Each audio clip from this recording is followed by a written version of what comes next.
আজকে রান্না হচ্ছে চিকেন ভর্তা। আমার ছোটো মেয়ে রান্না করছে। তো এখন পেঁয়াজ ভাজতে দিয়ে দিয়েছে।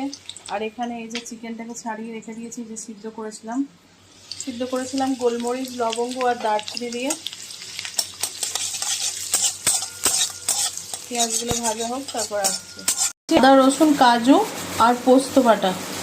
হ্যাঁ, আর তার সাথে একটু টক দই দিয়ে দিয়েছিলাম। টক দই আরেকটু দিচ্ছি, এই যে টক দই আরেকটু দিচ্ছি, দেওয়া ছিল আরেকটু দিচ্ছি। হ্যাঁ, পরোটাটা আমার হয়ে গেছে, আর এদিকে চিকেন ভর্তার মশলাটাও কষা হয়ে গেছে। এবার চিকেনগুলো দিয়ে দেবো। চিকেনগুলো দিয়ে একটুখানি আমি কষতে থাকবো।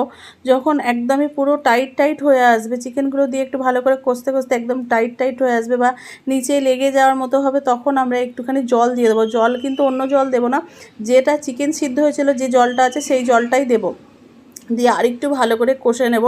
কষে নিয়ে যে একটু তেল, যখন মশলা থেকে তেল